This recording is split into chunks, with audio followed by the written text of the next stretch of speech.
அஸ்ஸலாமு அலைக்கும். இன்றைக்கி எடுத்த வீடியோ தான் இது. நோன்பு திறக்கிறதுக்கு நம்ம ஒரு நல்ல டேஸ்டியான ஒரு இரானி போலோ எப்படி செய்யுதுன்னு பார்க்கலாம் வாங்க. இப்போ முள் இல்லாத 2 பீஸ் போன்லெஸ் சிக்கன் தான் நான் எடுத்திருக்கேன். இப்போ இதை நம்ம கட் பண்ணலாம். 2 பீஸ் தான் எடுத்திருக்கேன், பெரிய பீஸ் தான் இது. நான் முள் இருந்துச்சு அதெல்லாம் கட் பண்ணி நான் எடுத்துட்டேன். இப்போ எடுத்துட்டு நம்ம இப்போ நீள வாக்கில் இதை மாதிரி கட் பண்ணணும். பண்ணும்போது பார்த்து கட் பண்ணணும். பண்ணிவிட்டு நம்ம நல்லா குறுக்க கட் பண்ணி இப்போ க்ளீன் பண்ணி நான் எடுத்துட்டேன். இப்போ 1/2 டீஸ்பூன் சால்ட்டு, ஒரு டீஸ்பூன் வத்தல் பொடி போட்டுடலாம். காஷ்மீர் சில்லி வேணுன்னா ஒரு 1/2 டீஸ்பூன் சேர்த்துக்கிடுங்க. 1/2 டீஸ்பூன் சோம்பு.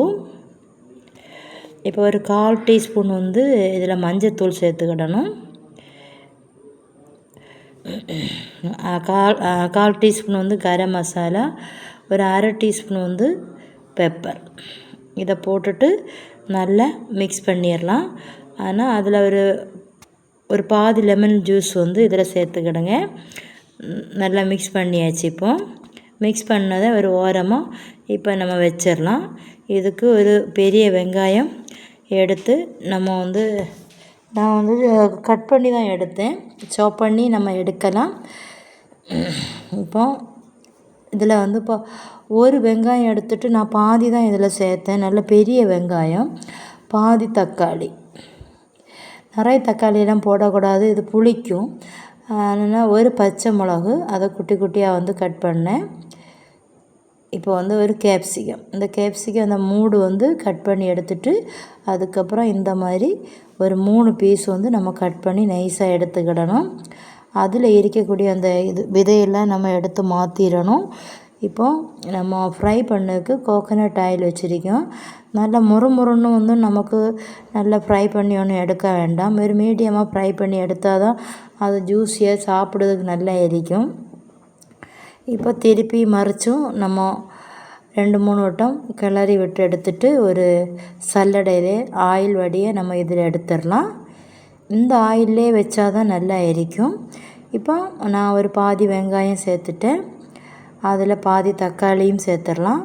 மல்லி இலை, புதினா இலை, தக்காளி, 1/2 டீஸ்பூன் இஞ்சி பூண்டு ஃப்ரெஷ்ஷாகவே அரைச்சி சேர்த்தேன். ஆனால் வீடியோ ஷூட் பண்ண மறந்துட்டேன் அது. இப்போ நம்ம நல்லா மிக்ஸ் பண்ணதுக்கப்புறம் இந்த ஃப்ரை பண்ணி வச்சுருக்கோம்ல சிக்கன், அதை போட்டு ஒரு கிளறிடணும். சிக்கனில் சால்ட் இருக்கும், அதனால் பார்த்துட்டு செக் பண்ணிவிட்டு போட்டால் போதும். இப்போ கறி மசாலா ஒரு டீஸ்பூன் சேர்த்துக்கிடுங்க.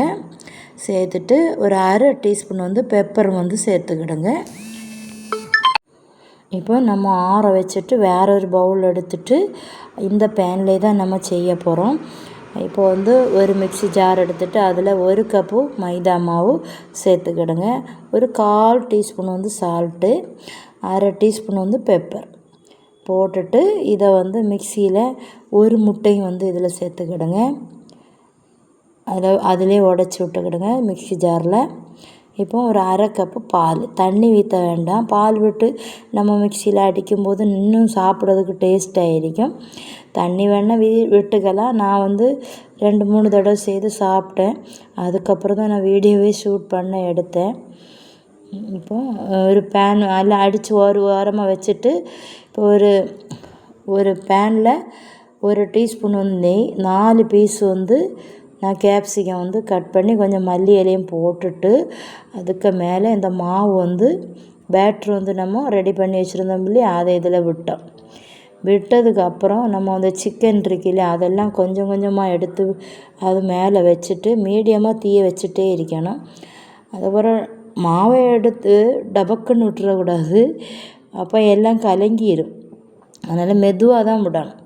அதுக்கப்புறம் கொஞ்சம் கறிவேப்பிலையும் போட்டு அதுக்கு மேலே கொஞ்சம் நெய் விட்டு கொஞ்சம் நேரம் நம்ம வேக வச்சு எடுக்கணும். அதுக்கப்புறம் என்ன பண்ணணும், ஒரு தோசைக்கல் எடுத்தால் அதில் அடி பிடிக்காமல் இருக்கிறதுக்கு இப்போ பாருங்கள் நல்லா விட்டு வந்துருக்கு பாருங்கள். நம்ம ஒன்றுமே செய்யலை. அதுக்கப்புறம் இன்னொரு அகலமான பேன் எடுத்துகிட்டு நான் அதில் மறைச்சி போட்டேன். மறைச்சி போடும்போது அந்த அடிப்பாகவும் வெந்துடும் பாருங்கள். அந்த நெய்யும் அந்த சிக்கனில் உள்ள இதெல்லாம் வெந்ததுக்கப்புறம் நான் கொண்டு கொஞ்சம் ஆற வச்சு நல்ல சூடாகவே இருந்தேன். ஆறுனதுக்கப்புறம் நான் ப்ளைட்டை போட்டு அதை கமத்தி நான் எடுத்தேன். எடுக்கும்போதே நல்ல கபான்னு மணத்துட்டே இருந்தது. நல்ல டேஸ்ட்டாகவே இருந்தது. கஞ்சிக்கு நான் குடிக்கும்போது இப்போ நல்லா ஆறுனதுக்கப்புறம் நான் கட் பண்ணிட்டேன். இப்போ ஆளுக்கு ஒரு பீஸு சாப்பிடலாம். இந்த மாதிரி நீங்கள் ஒரு தடவை வந்து உங்கள் வீட்டில் ஈவினிங் வந்து செய்து பிள்ளைங்களுக்கும் நீங்களும் கொடுத்து சாப்பிடுங்க. கண்டிப்பாக ட்ரை பண்ணி பாருங்கள், சூப்பராக இருக்கும்.